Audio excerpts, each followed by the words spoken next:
Hello and good afternoon to everyone listening. My name is Gurpreet and welcome to the Connection Challenge brought to you by Student Volunteer Connections in collaboration with CFRU radio station. In these unprecedented times, we're all facing unique challenges, but one that's universal is the challenge of staying connected with each other and with our communities. My peer team at SVC is taking this time to share stories about the different ways the Connection Challenge is affecting members of our community, from our friends to local volunteers to different community organizations and nonprofits, to highlight resilience and creativity in dealing with these challenges. We hope that through listening, you can appreciate the value of connection and feel inspired to explore different opportunities to connect with others and communities around you.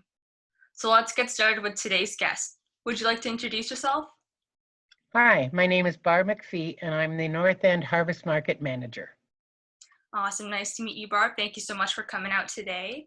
So I was wondering if you could expand a bit on your role within this organization and what it is that you do on a day-to-day basis.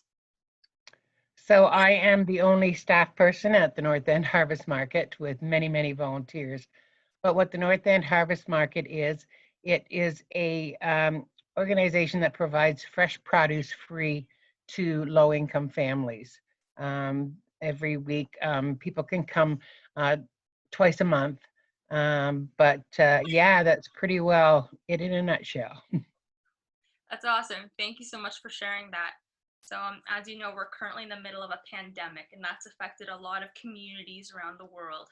How has COVID specifically affected your organization, and what are some of the steps that you've taken to sort of adapt to this pandemic? So the market runs out of portable number 6 at Waverly Drive Public School. And so we have that portable on a use of school contract. So when COVID hit, all use of school contracts were canceled. So that meant that we had to shut the market down. But there were too many people out there that were hungry and too many people that needed to be fed. So we went to public health and we drew up a safety plan and took it back to Upper Grand District School Board, who also approved it. And so then we were able to reopen the market. We were only actually shut down for 2 weeks. The problem being that the market is quite small, and the old way the market used to work was people used to come in, do the portable, and come around and choose their produce.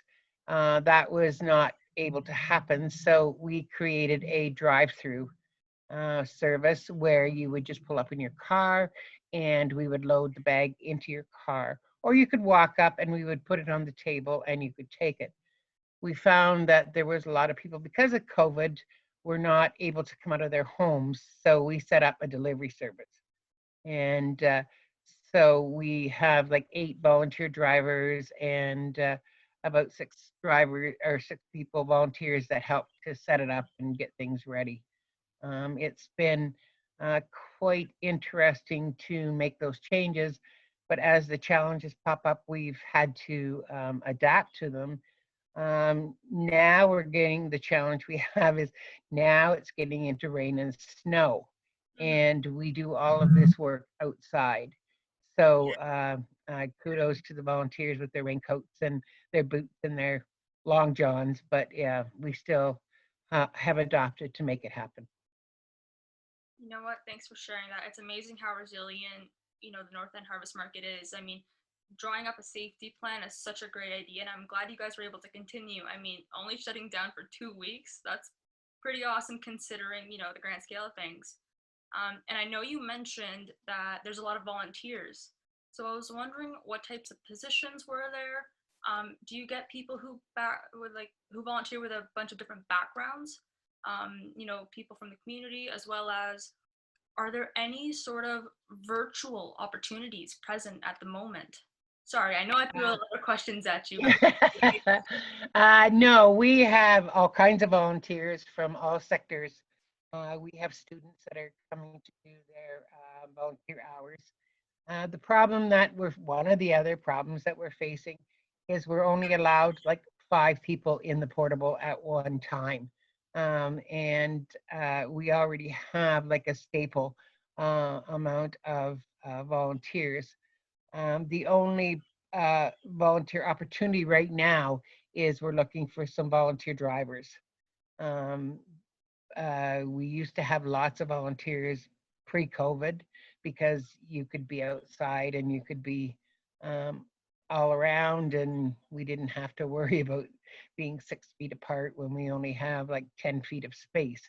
So, so right now the opportunities are basically for drivers. Um, Virtually, we're working on a program that maybe we can get some outreach materials, some pamphlets, or something along that line. And that would be helpful. But other than that, we're not allowed to have anybody in the space. That's completely understandable. So I guess you could say you're looking for people who have perhaps, graphic art skills or who are creative in that some sort of way, as well as people who have the ability to drive. So if somebody was wanting to get into contact with you or wanted to volunteer with this organization, how would they be able to do so? Just through a phone number. If you want it, do you put it on a chat, or um, I Yeah. can give it to you now.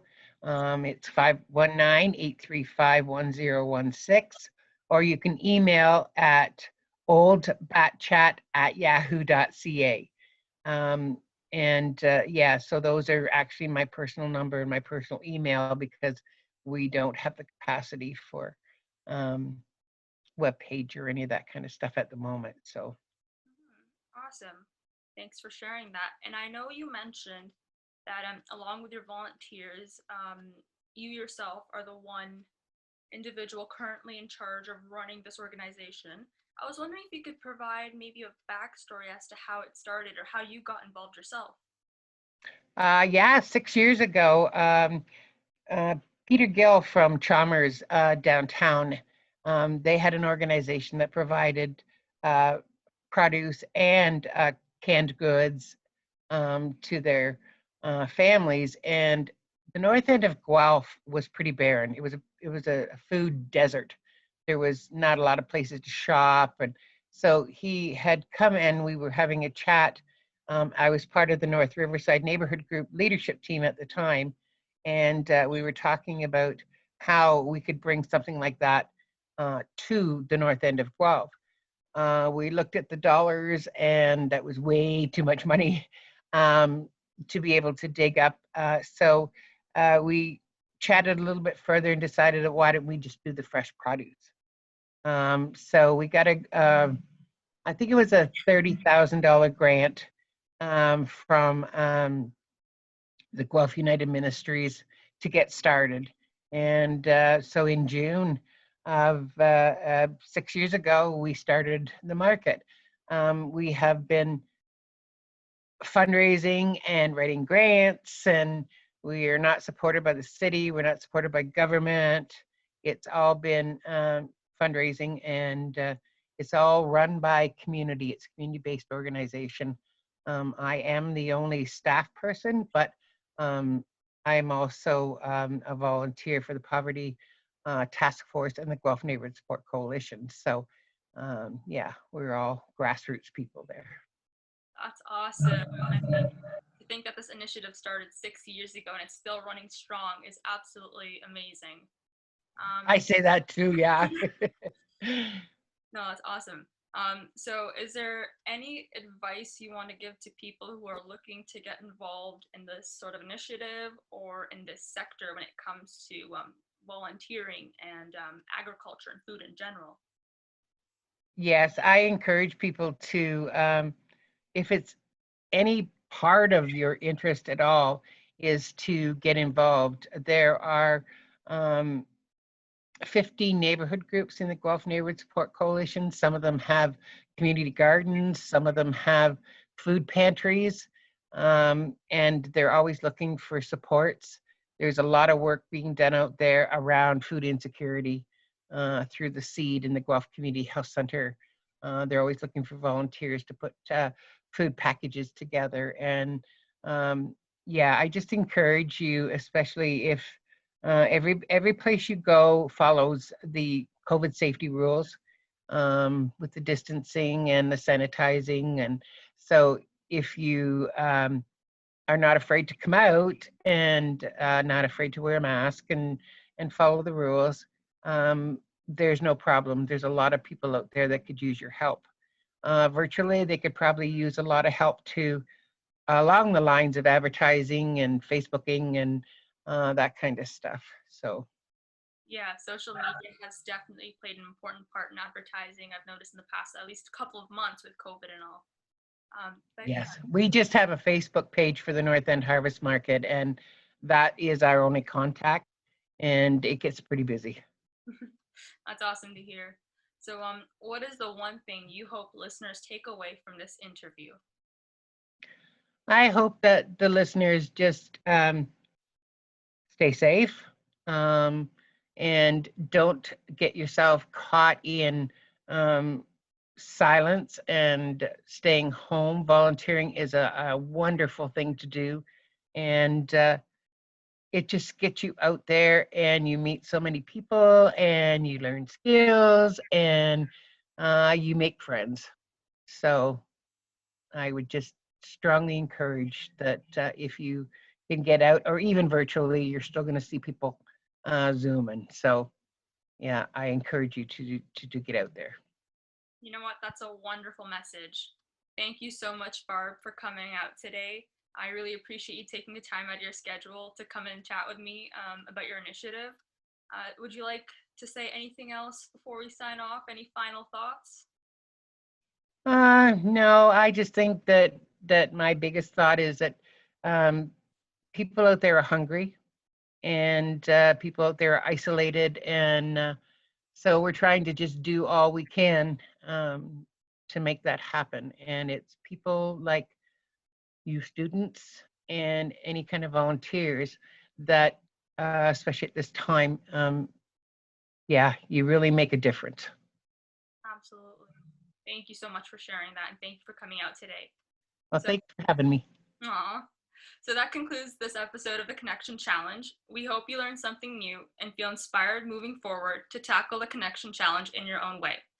Don't forget to follow these stories on the SVC Griff Life page or on the course link page under the self-registration tab. And please stay up to date with the @EXP Guelph page on Instagram. Thank you and see you next time.